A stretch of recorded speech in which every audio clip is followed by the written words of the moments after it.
Are you virgin? তুমি কি আগে কখনো সেক্স করেছো? আজকের এই ভিডিওতে এই প্রশ্ন নিয়ে কথা বলবো, যেটা কোনো না কোনো মেয়েকে, প্রত্যেককেই নিজের জীবনে একবার হলেও শুনতে হয়েছে। না না, আমি একবার বলবো না, একবার একাধিকবার শুনতে তো হয়েছে। আবার কখনো ইনবক্সগুলিতে এগুলোর কথা কিন্তু রমরমা বাজার। বন্ধুরা, ভিডিওতে একটি লাইক করে দাও। আজকের ভিডিওতে আমি এমন কিছু কথা বলবো যেগুলো অনেকেরই জন্য হেল্পফুল হতে চলেছে। ভিডিওতে একটি কমেন্ট করে দাও, তোমার ওপিনিয়ন জানিও। তার কারণ হলো, আজকের এই ভিডিওতে আমি এমন কিছু কথা বলবো যেগুলো আমার ব্যক্তিগত মতামত, এবং আমি কাউকে জোর করতে চাই না তার মতামত বদলানোর জন্য। আমি যে মতামতগুলো দিব সেটা সম্পূর্ণই ব্যক্তিগত। যদি সে মনে করে সে অ্যাকসেপ্ট করবে, তাহলে ওয়েলকাম। আর যদি কারো মনে হয় যে আমি অ্যাকসেপ্ট করবো না, তাহলে কোনো জবরদস্তি তো নেই, সে করবে না। পুরোটাই আমার ব্যক্তিগত অভিমত। এবার তোমাদের উপর, তোমরা অ্যাকসেপ্ট করবে কি করবে না। তো ভিডিওতে লাইক করে দাও। অন্য কোনো প্ল্যাটফর্মে আমাকে দেখে থাকলে ইউটিউবে যাও, দ্য অপটিমিজম বলে সার্চ দাও, আর সাবস্ক্রাইব করে নোটিফিকেশন বেল অন করো। প্রতিদিন এমন ভিডিও নিয়ে আমি চলে আসি তোমাদের প্রবলেম সলভ করার জন্য। আর তোমাদের প্রবলেম সলভ করাই তো দায়িত্ব আমার। প্রায় প্রতিটি মেয়েকে এই প্রশ্নটি তার জীবনে কোনো না কোনো একবার ফেস করতে তো হয়েছে। আজকের এই ভিডিওতে আমরা এই প্রশ্নটার উপরেই কথা বলবো এবং একটি স্বচ্ছ ধারণায় উপনীত হবার চেষ্টা করব। ভিডিওতে বলা সম্পূর্ণ কথাগুলোই আমার ব্যক্তিগত অভিমত। কারো অভিমত আলাদা তো হতেই পারে, তাকে কখনো জোর করা হবে না যে এই অভিমতকে সঠিক বলে মানতে হবে। এই ধরনের ব্যক্তিগত প্রশ্নের মুখোমুখি হলে কিভাবে আত্মবিশ্বাসের সঙ্গে সম্মান বজায় রেখে এবং মোকাবিলা করতে হয়, আমার আজকের এই ভিডিওটি 3টি পর্বে আমি তুলে ধরছি। তো ভিডিওটি শেষ পর্যন্ত ধৈর্য সহকারে তোমরা দেখবে। 1 নম্বর, আজ আমি একটি প্রশ্ন নিয়ে কথা বলতে এসেছি। একটি প্রশ্ন যা কিছু মানুষ মজা করে করে কিছু মানুষ আগ্রহ করে, আর কিছু মানুষ হিংসা বা অপমানের অস্ত্র হিসেবে ব্যবহার করে। প্রশ্নটি কি? তুমি কি ভার্জিন? তুমি কি আগে কখনো সেক্স করেছো? এমন প্রশ্ন অনেককেই আমাদেরকে করে, হয়তো বন্ধুদের আড্ডায়, হয়তো বা আত্মীয়দের মুখে, কিংবা সোশ্যাল মিডিয়ায়। কিন্তু এই প্রশ্নটা যতটা ছোট মনে হচ্ছে আমাদের, এর ভিতরে লুকিয়ে থাকে অনেক বড় বিষ। এই প্রশ্নটা আসলে আমাদের সম্মান, আমাদের ব্যক্তিগত সীমারেখায় এবং আমাদের আত্মবিশ্বাসের উপর একটা আক্রমণ। যারা এই প্রশ্ন করে তারা চায় তোমাকে অস্বস্তিতে ফেলে দিতে। তারা চায় তুমি যেন ভয় পাও, তুমি যেন মাথা নিচু করো। কিন্তু আমার প্রশ্ন হলো, তুমি কি নিজের জীবন সম্পর্কে এতটাই দুর্বল হয়ে পড়েছো যে অন্যের কথায় বা অন্যের প্রশ্নে তুমি কেঁপে উঠবে?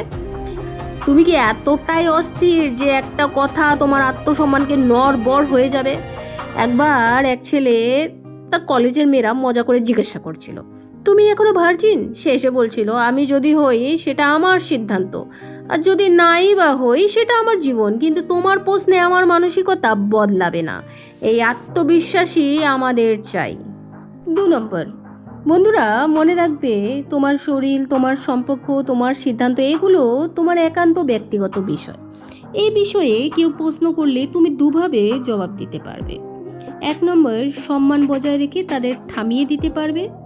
2 নম্বর, অথবা নিজে ছোট না হয়ে এমনভাবে উত্তর দিতে পারবে যাতে তারা লজ্জিত হয়।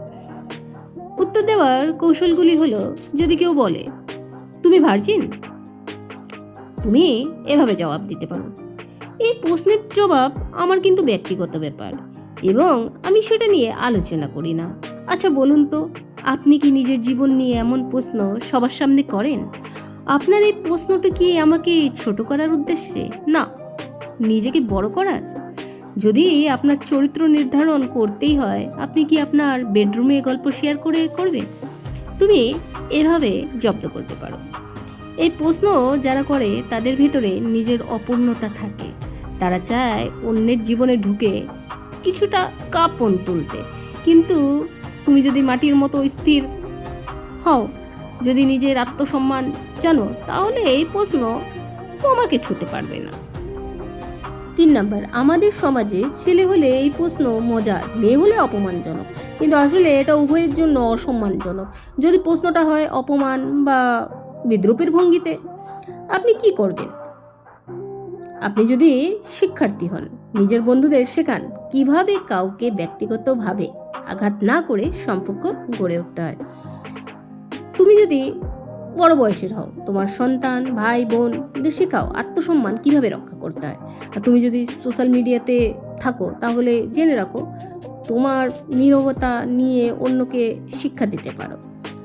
বন্ধুরা, তুমি কি ভার্জিন? এই প্রশ্ন আসবে, হয়তো আরও কদর্য রূপেও আসবে, কিন্তু তোমার নিজেকে মনে করাতে হবে তুমি কোনো প্রশ্নের উত্তর নয়, তুমি নিজে একটা উত্তর, এবং তুমি নিজের সম্মান, নিজের চয়েস এবং নিজের জীবনের উত্তরদাতা।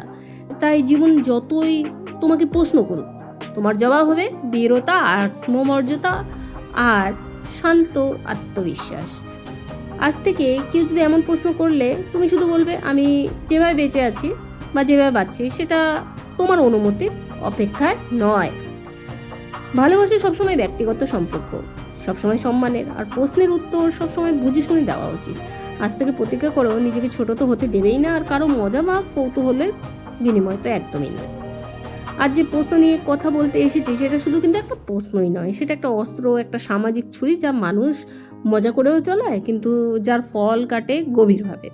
প্রশ্নটাই তো এটা যে তুমি আগে সেক্স করেছো কিনা, তুমি কি ভার্জিন? এই প্রশ্নগুলো এখন কিন্তু মানুষের জন্য বিনোদনের বসায়, কিন্তু বন্ধুদের আড্ডায় বা স্কুলে বা কলেজে, ক্লাসরুমে, অফিসে, এমনকি ইনবক্সেও। কিন্তু বন্ধুরা, কখনো কি আমরা ভাবি এই প্রশ্নটা আসলে কাকে কতটা আঘাত করে? একটি গল্প তোমাদের বলছি, বাস্তবের একটি গল্প। ঢাকার এক ছাত্রী মাত্র 18 বছর বয়সে স্কুল ফ্রেন্ডের আড্ডায় প্রশ্নের মুখোমুখি হয়। তখন তাকে বলা হয়েছিল, তুই কি এখনো ভার্জিন নাকি? সে চুপ করে যায়, বাড়ি ফিরে কান্না করে, পরের সপ্তাহে স্কুল যাওয়াই বন্ধ করে দেয়। তাহলে কি এটা আমাদের সমাজ? এক নম্বর, কাউকে কি ছোট করার জন্য, বা কারো আত্মবিশ্বাস ভাঙার জন্য, বা নিজের কৌতূহল চরিতার্থ করার জন্য, বা কখনো কারো চরিত্র যাচাই করার জন্য? এই 4টি উদ্দেশ্য কিন্তু ভদ্রতার বিরুদ্ধে বা মানবিকতার বিরুদ্ধে আমি মনে করি। এটা আমার ব্যক্তিগত মতামত। বন্ধুরা, একটা কথা মনে রাখবে, ব্যক্তিগত বিষয় মানে ব্যক্তিগত অধিকার। তোমার শরীর, তোমার সম্পর্ক বা তোমার যৌনতা, এগুলো একান্ত তোমার।